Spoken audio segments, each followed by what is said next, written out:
Welcome to the Hidden City Podcast. I'm Grant. And I'm Doug, and we're here to share some of the incredible stories and people from Oak Cliff that you might not know. We're going to sit down with some of the visionaries, craftsmen, and business owners who have shaped Oak Cliff into what it is today. Oak Cliff is on the south bank of the Trinity River, a few miles south of downtown Dallas. While technically it was part of Dallas, it was its own city for a long time, and it still has that independent spirit.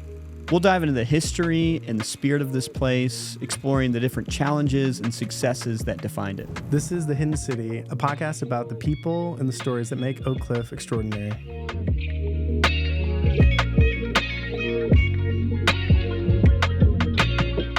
Welcome to this episode of the Hidden City Podcast. Today, we're finishing off our Texas Talk series with a talk from last fall featuring Sarah Steinmann, who is the author of The Good Neighbor Guide. And The Good Neighbor Guide is a comprehensive resource designed to empower individuals and communities to foster stronger and more connected neighborhoods here in Dallas. We're really excited to share this talk with you. Thanks again for tuning into all of our Texas Talk series.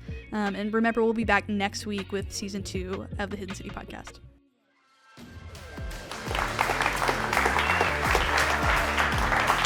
Today we'll be diving into this a little bit more, the concept of being a neighbor in Dallas, a good neighbor. My name is Sarah Steinmann, and by day I'm a consultant for an airline focused on our hiring, pipelining, and inclusion initiatives. And outside of work, and mainly why I'm here today, is I wrote a book called The Dallas Good Neighbor Guide, which is focused on actionable steps that people can take to know and love their neighbors in Dallas. Today, we'll be spending our time in 3 areas. First, learning about how the past and present realities of Dallas might compel us towards more action on behalf of our neighbors. Second, thinking about our very real limitations when it comes to neighboring. And third, thinking about how our workplaces can be a conduit for neighboring on behalf of our community. So we will go ahead and jump right in the near future. Sorry about that. A little technical difficulty. There we go. Perfect. Okay, we can go ahead and keep going. So today we're going to start by talking about the past reality and the present reality of Dallas. This is a little bit heavier of a way to start our conversation today, but I think it will be helpful for laying a framework for how we think about neighboring in Dallas. So hopefully, Lord willing, we will spend the next 5 minutes covering all of the past of Dallas and the present of Dallas in the next 5 minutes. So here we go. I will just keep going. So Dallas, back several hundred years ago, before it was primarily occupied by settlers, was lived in by Native Americans who were from primarily the Caddo and the Wichita tribes. Oh, look at that. Okay, so if you look and see Dallas area, you can see Wichita and Caddo in the area that now primarily is the city of Dallas. Okay, so after that, in 1841, John Neely Bryan was a lawyer and a trader from Tennessee who moved into the Dallas area and built a cabin on the shores of what is today the Trinity River. Shortly after that, in 1844, people came and established the town site that now is Dallas today. So you can think of Dallas as we know it today was formed in 1844. Dallas really began to grow and expand in the 1870s with the arrival of the railroad, and that was an intentional ploy by the business community of Dallas. They kind of snuck the fact that the railroad had to come through the city of Dallas into a contract, and you can see that Dallas business community remaining strong today. The adjacent communities of East Dallas and Oak Cliff were annexed shortly after that. So for all of you Oak Cliff dwellers here, you can know that you became a part of the city of Dallas and increased the size of the city in 1903. Raise your hand if you had heard of that history of Dallas before, if you knew the history of Dallas. We have some folks, kind of a little bit. So if you hadn't known about the history of Dallas, that is because of a phenomenon that historians and sociologists call the Dallas origin myth. That is the idea where we simply say a city has always existed, We don't really know the history of the city. We don't really know its past. We just think of it as always existing. The origin is a myth. Often, cities have origin myths because of potentially challenging or painful parts of its past that we might not want to know or reflect on. For Dallas specifically, in the 1920s, the Ku Klux Klan was formed, and the rate of membership grew quickly to become the largest Ku Klux Klan membership of any city in the entire country, here in Dallas. That was about 1 in 3 eligible men in Dallas, which were white men, and as you can imagine, that had huge implications on creating the city of Dallas. Who had access to capital? Who had access to wealth and connections? We can still see a lot of the impact of that history of Dallas today.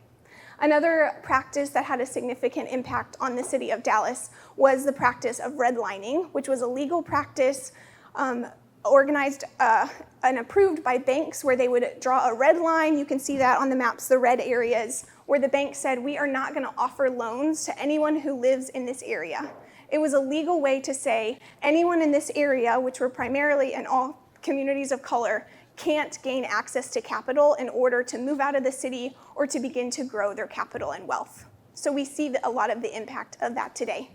That's a little bit about the past of Dallas, but today, Dallas is a growing and changing urban area. So it's projected that by 2050, 88% of the city of Dallas will be people of color. In addition, Dallas is expected to grow to 3.3 million people by 2050, so we live in a huge city, as you all know. Unfortunately, the share of Dallas residents who live 2 times below the federal poverty level is 43%. So you can see there's a lot of poverty in the city of Dallas. If we look at this map of Dallas, we can see that unfortunately Dallas is one of the most segregated cities actually in the entire country. So white individuals primarily live in the northern part of Dallas, with Hispanic individuals in the south and east, and black individuals primarily in the southern part of Dallas. Between 1999 and 2015, the average median income of Dallas dropped by $10,000. The average black worker earns 54 cents per dollar compared to white workers in Dallas, and the average Hispanic worker earns 58 cents. Unfortunately, between 2006 and 2015, the lowest fifth of the income level in Dallas decreased by 7 percentage points, and the highest fifth, the wealthiest individuals in Dallas, their income grew by 5%. So we're seeing increasing disparity in the city of Dallas based on income levels. You can see when we look at the income levels throughout Dallas, you can lay it almost exactly over the population density by race and ethnicity. Seeing the blue areas on the left are the wealthy areas of Dallas, the highest income, and the gray and the black areas are less than $50,000 or less than $25,000 as the average income. Dallas is growing a lot and adding a lot of jobs, but you can see in terms of the jobs that the vast majority of jobs pay less than $50,000, which for a family of 4 is 200% of the federal poverty level, and about 2/3 of all jobs that are being added in Dallas are at that same range. So the jobs that are available aren't allowing people to not remain in poverty. White residents in Dallas are 5.2 times as likely as Hispanic individuals to have a college degree, and 2.4 times more likely than black residents. If we look at Dallas ISD in 2006, for students who would have been in 8th grade at that time, only 16.5% of them will have any sort of degree or credential today. And 73% of students in Dallas County Public Schools are economically disadvantaged. Lastly, in terms of health, 75% of all deaths in Dallas are caused by chronic diseases.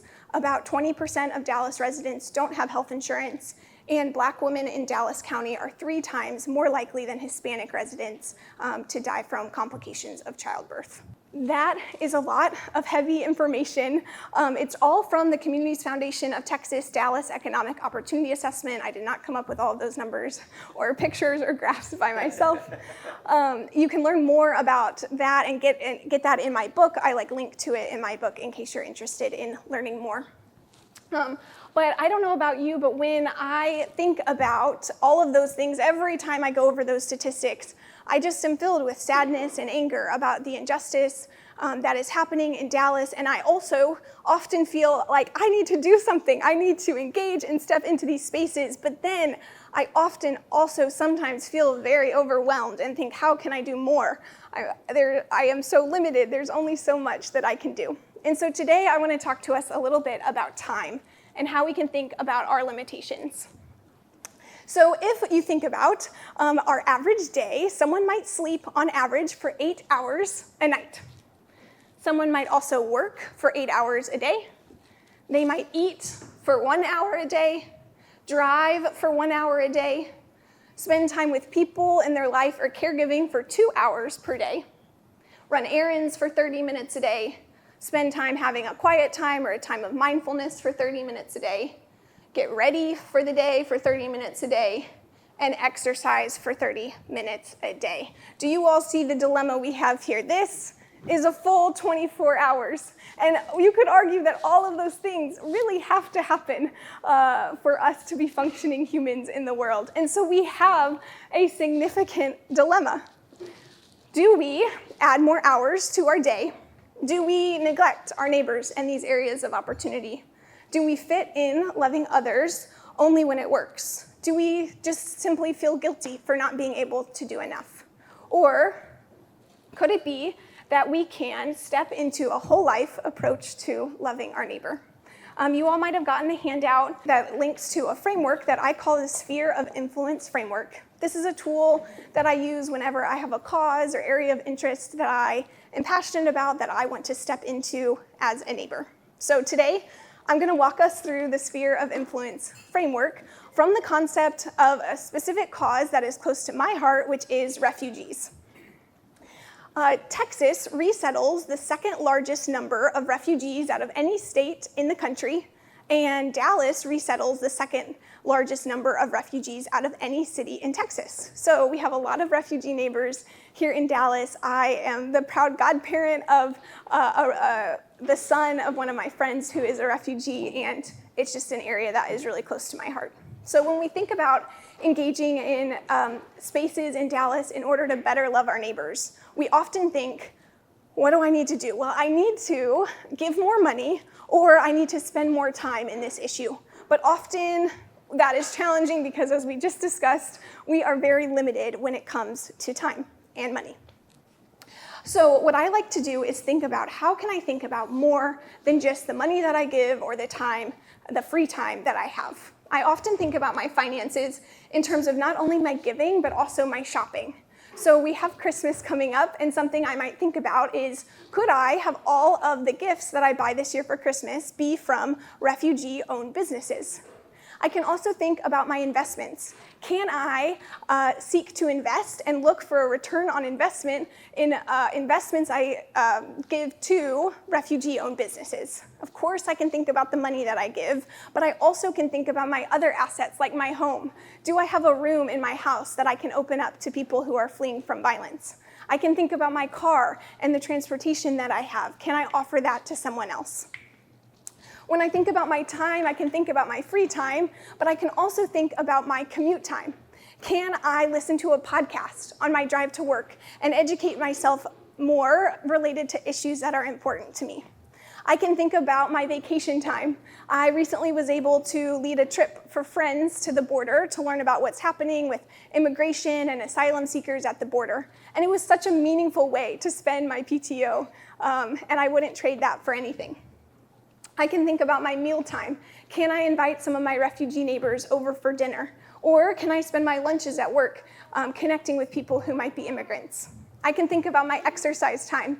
Can I invite someone along while I'm exercising to get to know them?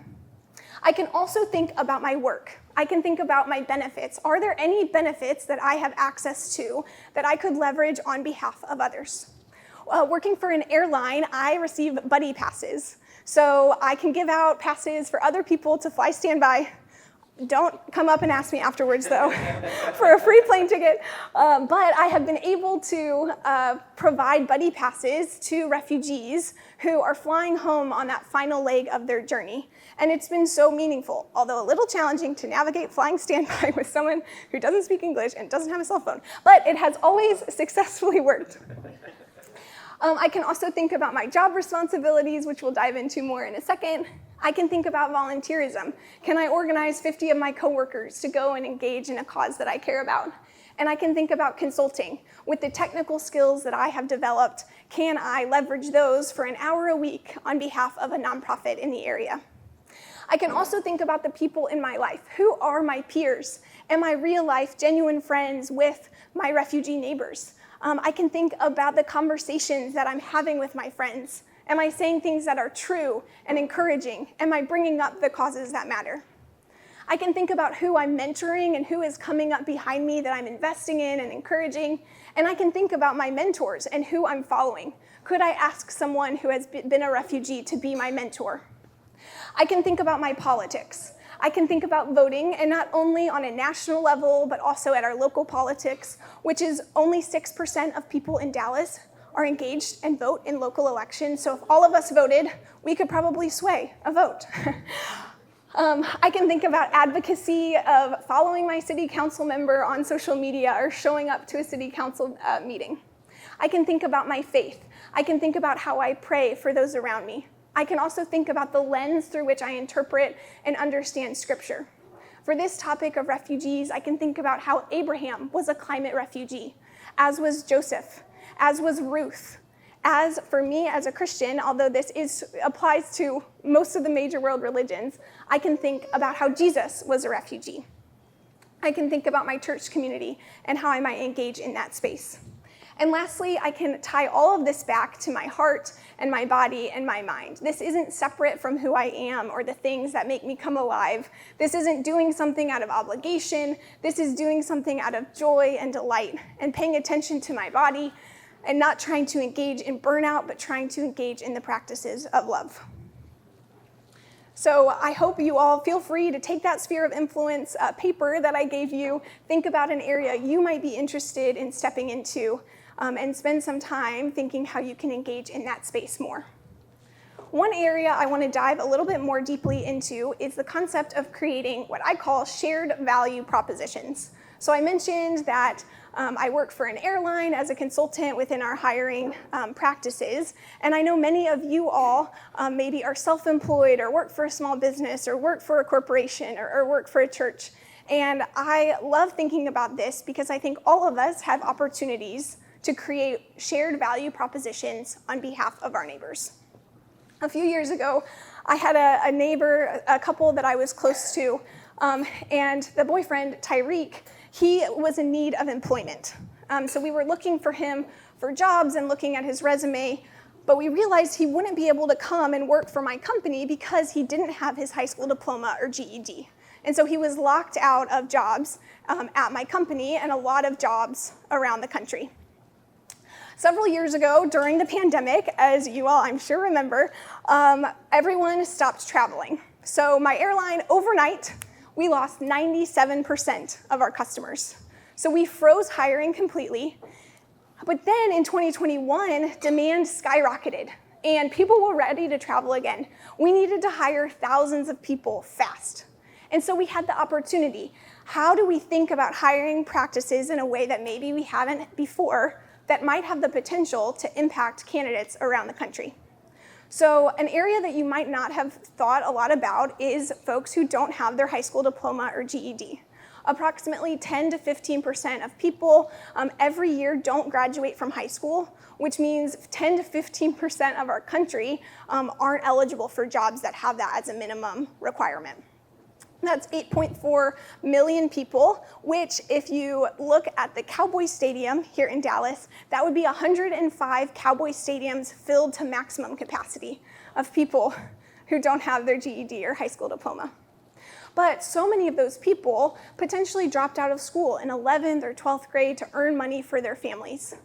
And so at my airline, we were able to do a deep dive into the data and into the research to say, what are the numbers telling us? Could this potentially be a valuable talent pool for Southwest, and could it have the potential to remove that barrier that doesn't need to exist? When we dug into the data, you can kind of see the business case, but I did make it, it's supposed to be clearer than that, but I did make it blurry, so you can't, steal all the numbers. But we dug into the data and found that, yes, on average, people who don't have their GED or diploma still have between 11 and 12 years of education under their belt. They just don't have that final step.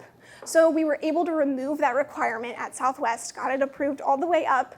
And to date, we've been able to hire hundreds of candidates around the company who don't have their GED, and then pay for them to get their GED if they want to grow in their career at my company. And so it has been just such a neat way to what I call shared value propositions. What is something that is good on behalf of your neighbors that also can be good for your company or workplace? We often think that we go to work 9 to 5 and maybe we're disconnected from our neighborhoods, but because of my friend Tyreek, being able to see our workplaces are our places to be good neighbors. They are our places that we can think about our community. So today, we have spent the last few minutes talking about the past and the present realities of Dallas and how that might compel us towards action on behalf of our neighbors. We have talked about our limitations that exist and ways we can think about other ways to engage in our communities. And we've talked a little bit about our workplace and how we can think about shared value propositions. I wrote the Good Neighbor Guide because I wanted to create a tool. It's filled basically with 50 really tangible steps. Every step tells you how long it will take and how much money it will cost you in order to know practical ways you can engage in your community. The overview of the book is like this. It helps us reflect on our stories and learn how the history of Dallas impacts the city today. Then the steps are to explore ways to connect with our neighbors, build empathy, and serve locally.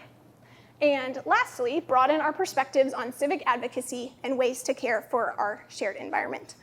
If you do want to support my work, the main thing you can do is go and bring some cookies to your closest neighbor or think about your sphere of influence. You also can buy a copy of my book over there, and I would recommend not just buying one copy of the book, but buy 2 copies of the book so that you can walk through it with your neighbor. To wrap us up today, I wrote a reflection on viewing our identity as neighbors that I want to read for you all today. So let me pull that up.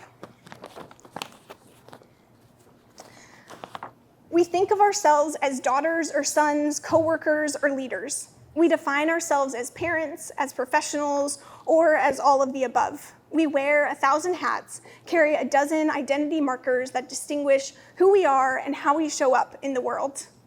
They say if you define yourself as a runner, you'll be more likely to run. Saying, I am a runner, transforms your will to go, to sweat, to tie your shoelaces and hit the pavement. I'm wondering how this principle might apply further. What might happen in the world if we elevated our identity as neighbors as seriously as, if we took this title as seriously as the other hats that we wear? What if we said to ourselves each day, I am a neighbor? I imagine we might spend our time, more time thinking about how to love our neighbors. We might dream about blessing our neighborhoods just like we dream of planning a vacation or falling in love. We might strive for the good of our community like how we strive for a promotion or a higher salary. We might find greater community. We might discover an antidote to our loneliness as we look at the world around us and say, I am your neighbor. You are my neighbor. We are in this together. Fred Rogers said this quote that I love, all of us at some time or other need help.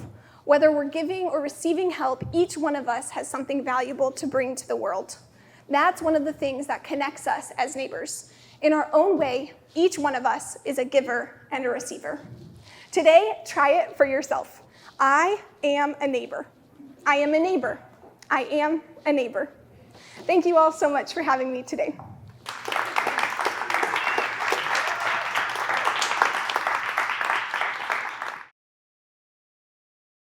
I came up with the idea really partially through my church. I attend Disciple City Church down the street, and we had a lot of people who were coming and moving into the neighborhood, but not necessarily knowing or understanding the history of Oak Cliff or ways to be more engaged neighbors than just living in Dallas and going to church and just soaking up all the cool vibes of the area, but not necessarily knowing their community and the community that has been here for years and years. And so that's kind of was like some of the motivation. I wanted to create practical steps that people could take in that avenue.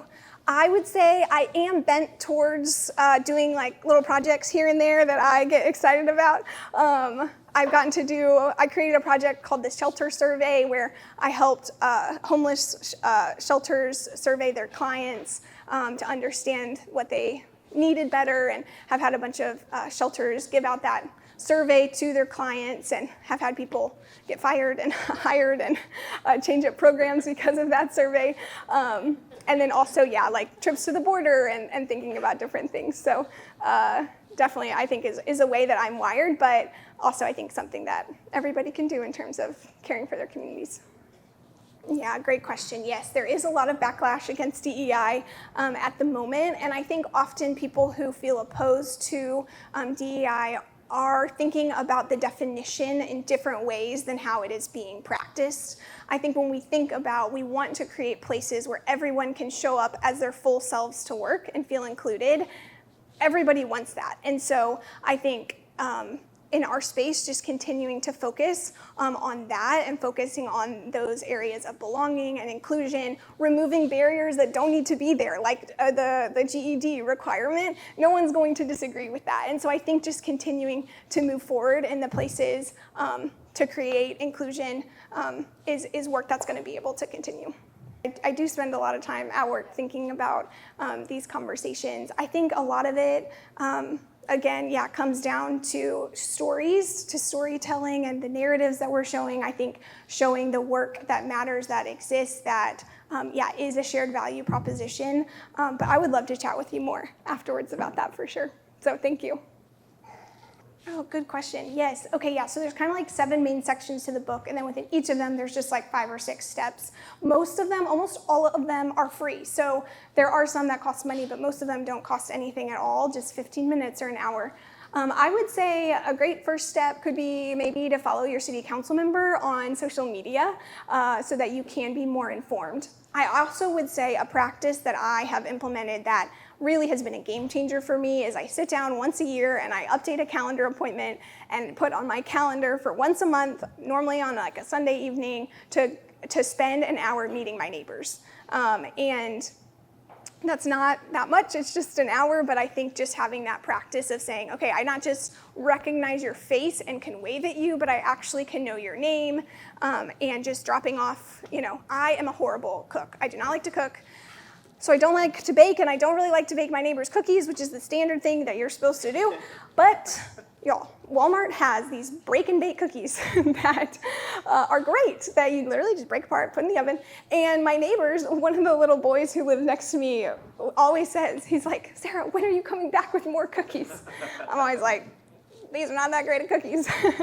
But yeah, so I would say if there's 2 things I would recommend is 1, actually just go knock on the door of your neighbors to get to know your neighbors and do that intentionally. It doesn't have to be a ton of time, but just something you can do. And then also maybe, follow your city council members would maybe be a place I would start. Thanks, Ryan. Yeah, so yes, the Smith family that I mentioned at the beginning, they moved about 10 years ago, which we were all very sad about. I actually only really knew them for that summer. The next year is when they moved, and they now live in a different part of the country where they still have their open door policy and are making the same impact in that new community. But I think I find a lot of encouragement in the Smith family, to your point of like, okay, this was one summer of my life in college, and their unique way of caring for their community just really changed my whole life. And I think sometimes when I think like the things that I do are small or don't matter or whatever, I think being able to say, like, okay, I don't know what the impact of this could be, but they couldn't quantify. I'm like such a numbers person. I like to, put together the data on the GED, driver's licenses or whatever. But I think to say like, yeah, the Smiths couldn't quantify the impact of their love, and neither can we, and that is good, and that is okay, and we can still keep showing up and loving people. Thanks.